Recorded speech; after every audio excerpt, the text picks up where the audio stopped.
previous lecture we talked about the upper extremity nerve block, the ultrasound, and the nerve stimulator. Now when we talk about the lower extremity and trunk peripheral nerve block, we talk about the lumbosacral plexus, of course. You know, the lumbosacral plexus supplies the lower limb with the peripheral and with the peripheral nerves. So lower extremity and truncal peripheral nerve block is all about the lumbar plexus nerve block and the sacral plexus nerve block. Sometimes we do one of them or both of them to accomplish the mission. When we talk about the lumbar plexus nerve block, which comes from the ventral rami of the T12 to L4, we talk about major nerves like the femoral nerve, for example, the lateral femoral cutaneous nerve and the obturator nerve.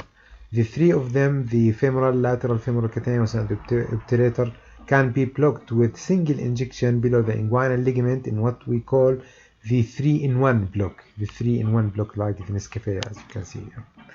We have also to talk about the saphenous nerve block, as the saphenous nerve is the most medial branch of the femoral nerve, and we will move over the posterior lumbar plexus block as part of this procedure.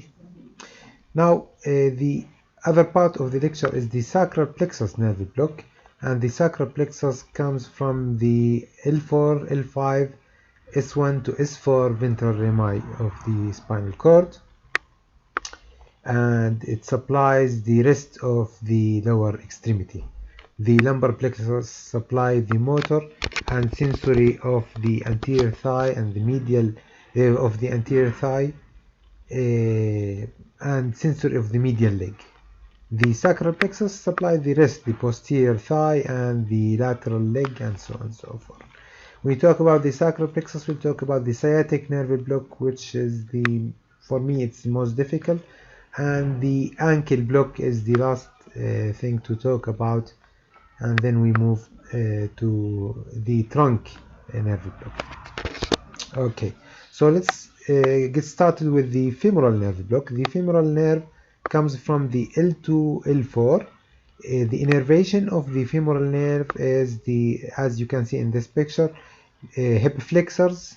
The motor supply of the femoral nerve is to the hip flexors and the knee extensors. The sensory supply is for the hip and the thigh. Actually, you can't depend on femoral nerve block as a sole anesthesia for the lower limb. It can't be a sole anesthesia. It can be analgesic for the hip, the knee, the thigh, and the ankle, or you can add it to the obturator and sciatic nerve block for total knee replacement, for example, for knee surgery.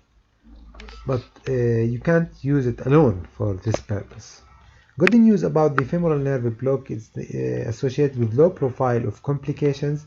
The contraindications for the femoral nerve block are pretty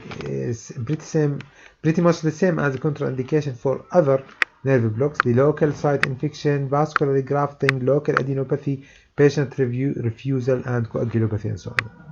Without delay, let's move to the techniques of the femoral nerve block. I want you to watch video about the nerve stimulator for femoral nerve block and the ultrasound and the fascia iliaca technique to memorize it in a good way.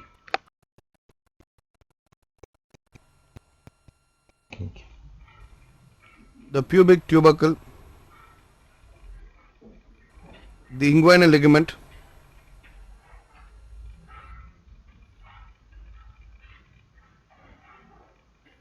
the femoral artery, a point 2 centimeters below the inguinal ligament and 1.5 centimeters lateral to the femoral artery is taken. That point is the site of needle entry.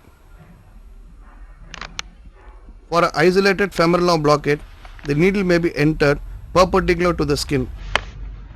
Whereas when a continuous plexus catheter has to be inserted, the angulation will have to be different, as will be shown in the subsequent videos. The needle is entered through the skin and advanced as close to the nerve as possible before the nerve locator is switched on.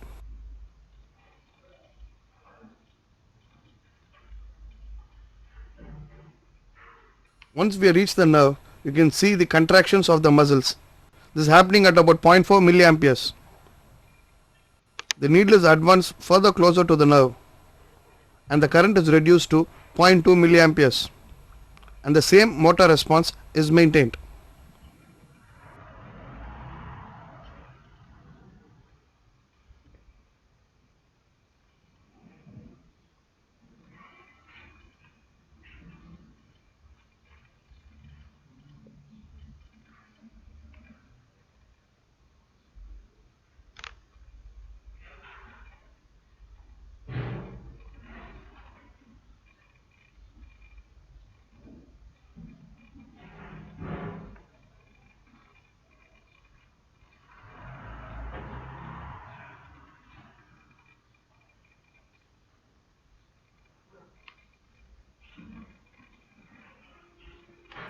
The drug being given,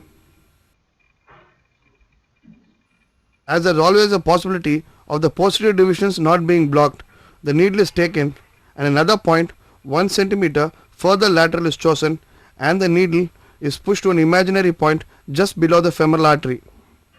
Here you can see the contractions due to stimulation of the posterior division of the femoral nerve. When local anesthetic has been given for the anterior division, it is not possible to obtain muscular contractions for the posterior division. So the drug is given blindly here. You can see from the video demonstration that to search for the nerve, we have not started from 1.6 or 2 milliamperes and slowly reduce the current. We have tried to take the needle as close to the nerve as possible and then started from 0.2 milliamperes and slowly increase the current. And thereby, with small adjustments to the needle, we are able to get the motor response at 0.2 and the drug was given. The advantage of this is that, especially in pain relief in trauma patients, very few muscular contractions are obtained, thereby they are less stressful and painful to the patient.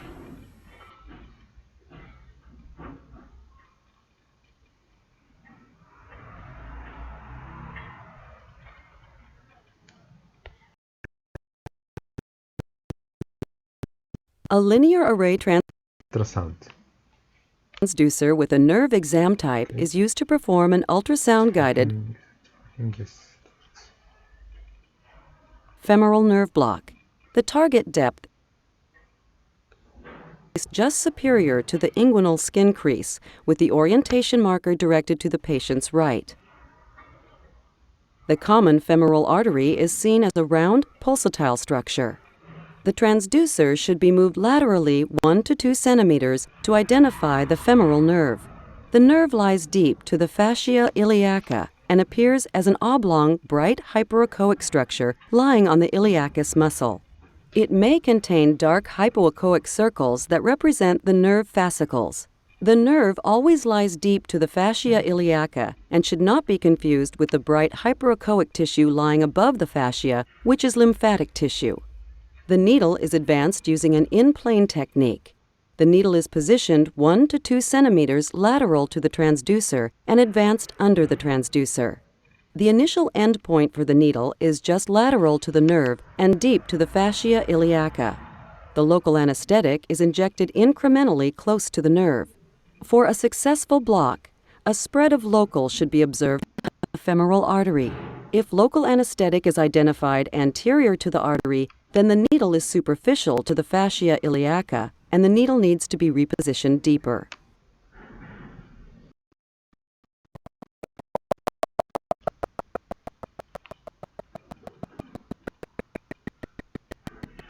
Block.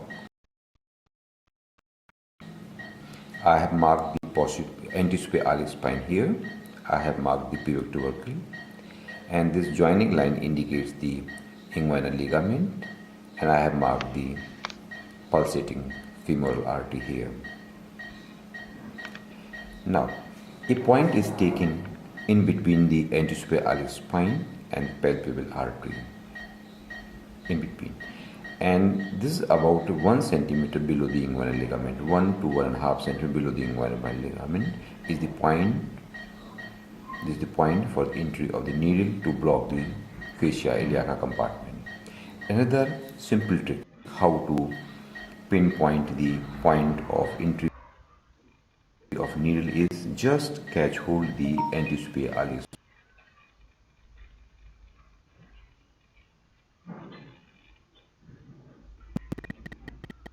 tree for the fascia iliaca compartment block.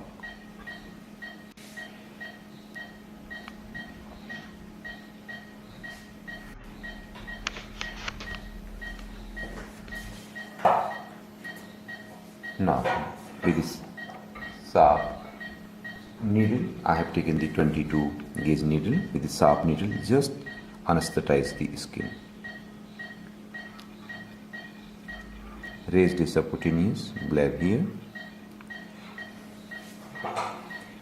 Now, insert the needle from the previously anesthetized and then insert it.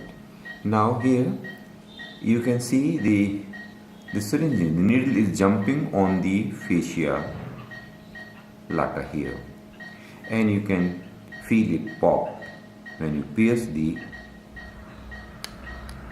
yes, now the needle has gone to, just withdraw the needle here, it is gone deep to fascia lata and fascia iliaca.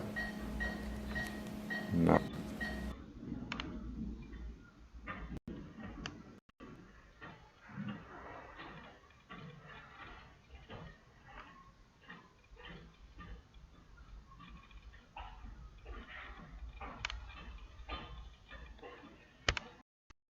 Now moving to the lateral femoral cutaneous nerve block, which is the second part of the lumbar nerve blocks. The lateral femoral cutaneous nerve originates from L2 to L4. Okay, departs from the lumbar plexus, move lateral from the psoas muscle, anterolateral to the iliacus muscle. So from the psoas to the anterolateral to the iliacus, and you can find it 2 centimeter inferior and medial to the anterior superior iliac spine. Here where you find the lateral femoral cutaneous nerve, and here where you block it. The lateral femoral cutaneous nerve innervation provides sensory sensation to the lateral part of the thigh. So if you do it alone, you will only energize this area, or provide analgesia for this area, but you have to add it to the femoral nerve block, okay, to accomplish a good analgesia for the thigh. Okay, so the lateral femoral cutaneous nerve alone is just for analgesia. You add it for femoral nerve block to accomplish good thigh analgesia.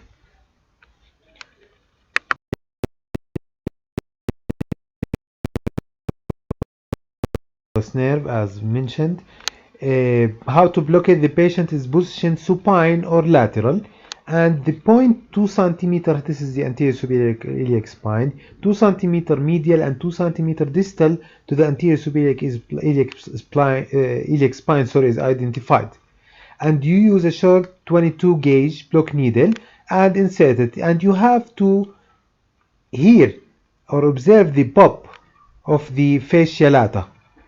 Okay, and then you inject 10 to 15 ml of local anesthetics, and this is how you accomplish the lateral femoral cutaneous block.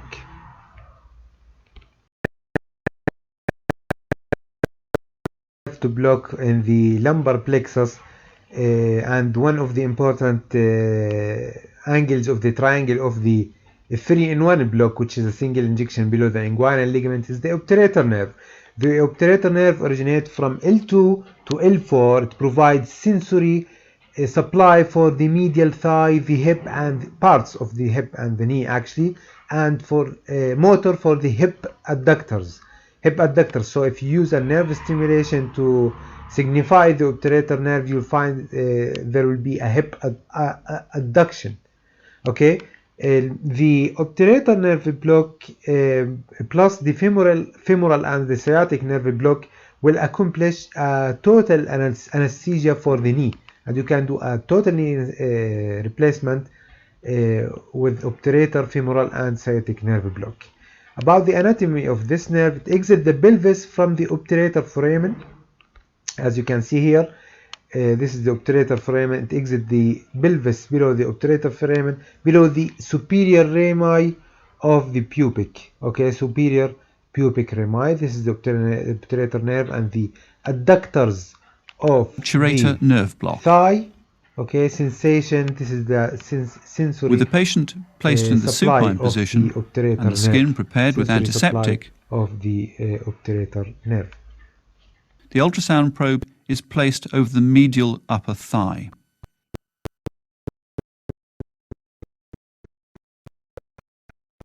Ultrasound.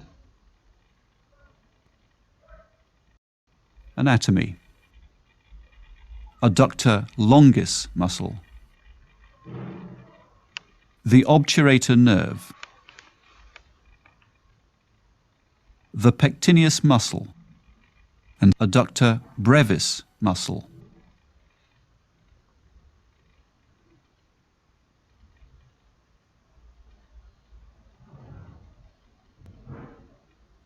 This technique uses an in-plane approach. The in-plane technique is very good for showing the entire length of the shaft and the tip of the needle as it approaches the nerve.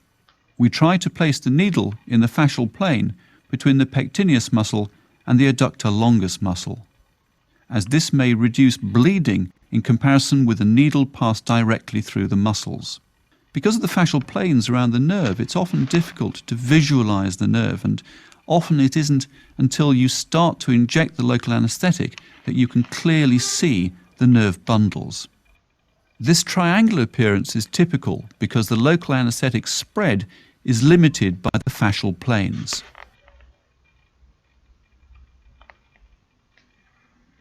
The needle is then withdrawn.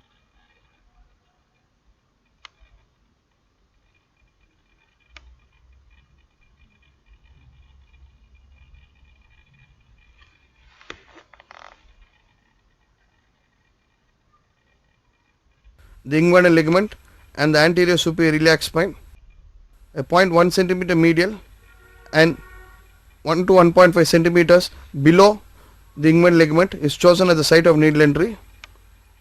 The needle is advanced to hit against the ramus of the pubis, and then it is withdrawn and angulated in a lateral direction towards the anterior superior iliac spine. And once the obturator membrane is pierced, the nerve locator is switched on and the motor response is obtained.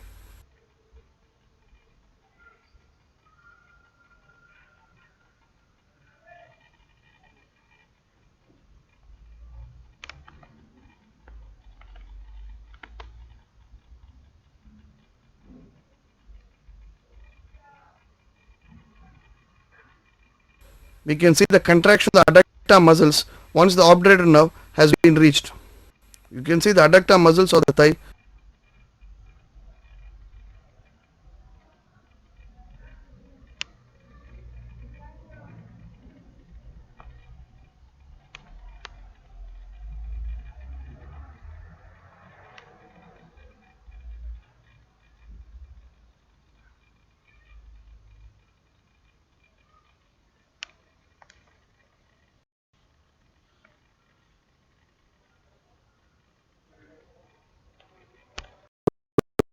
The fourth nerve group to block in this talk is the posterior lumbar plexus block. Actually, it's one of the toughy blocks, and the reason behind that is associated with high complications.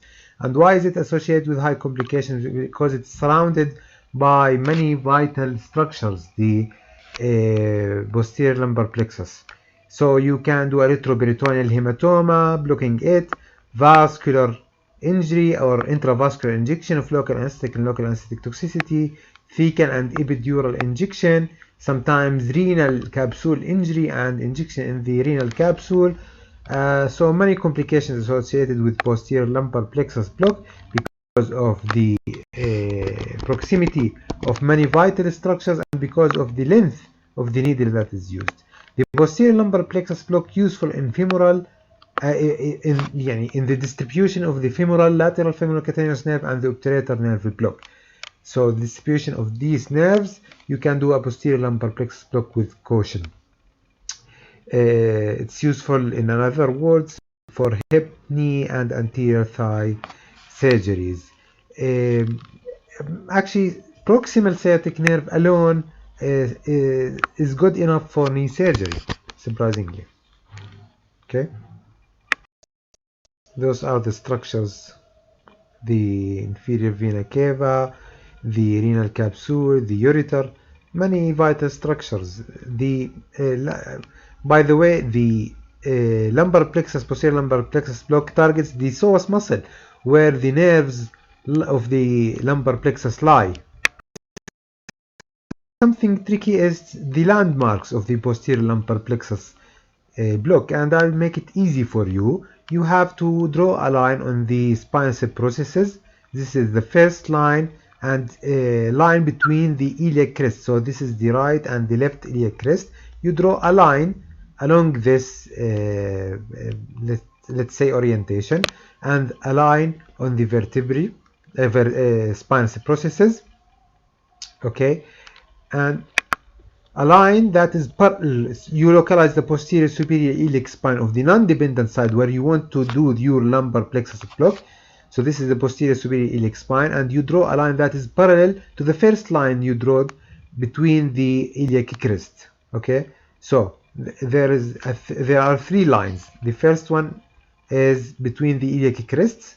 The second one is on the spinous processes, and the third one parallel from the posterior superior iliac spine on the line on the iliac crest. And then you divide the line between the intersection of the first and second line and the third line into 3/3, and the first third, the medial from this intersection, is where you enter. Again, the spinous processes line, the iliac crests line, and line from the posterior superior iliac spine parallel to this line. Okay, 1/3 and 2/3. The 1/3 from this intersection is where you inject. It's kind of tricky but easy. Of course, you can use the curvilinear ultrasound transducer to localize the transverse processes, and you go with a long needle and inject your local anesthetic.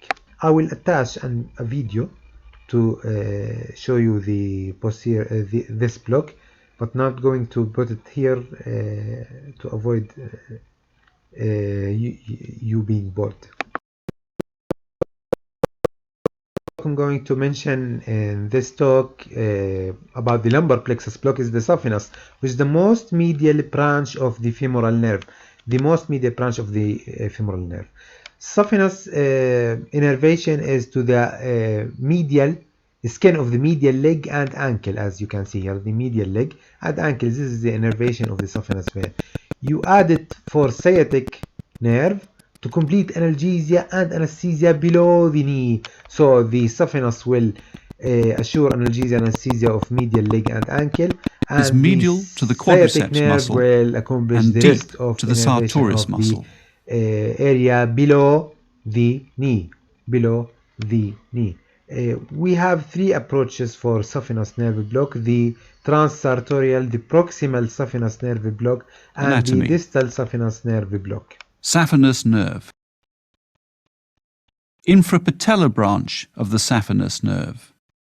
Muscular branch of the femoral nerve. Medial head of the quadriceps muscle. Sartorius muscle.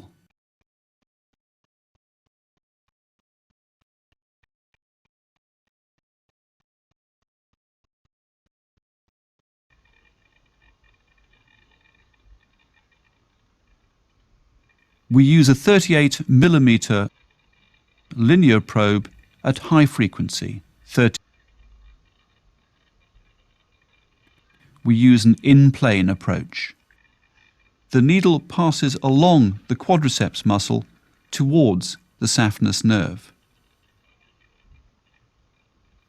Once it is close to it, local anesthetic is injected and surrounds the saphenous nerve. Again, the injection is performed by an assistant, which allows the operator to keep both hands holding the probe and needle very still. Regular aspiration helps prevent accidental intravascular injection.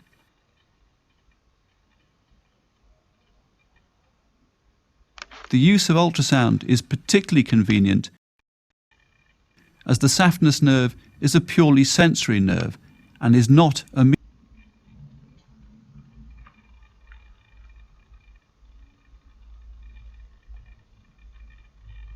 common peroneal nerve block. The patient is placed in the prone position. Supports are used so that the knee is slightly flexed. The common peroneal nerve is a relatively superficial nerve lying at 1 centimetre or less deep to the skin.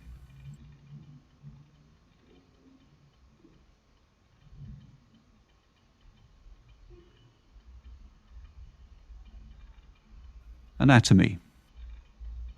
Long head and short head of the biceps femoris muscle. Common peroneal nerve.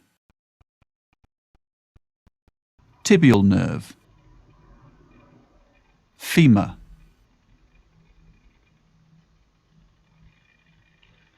This one is the proximal saphenous nerve block, the common peroneal.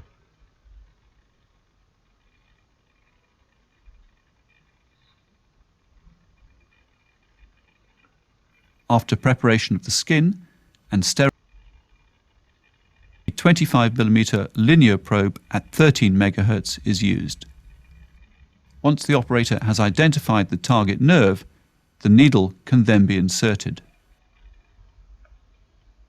Using an in-plane technique, as demonstrated in this video clip, the needle passes through the long head of the biceps femoris muscle.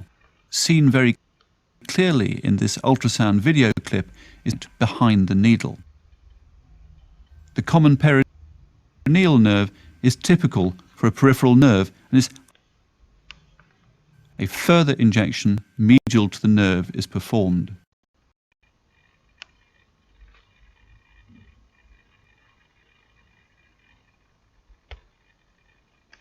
Local anesthetic is injected until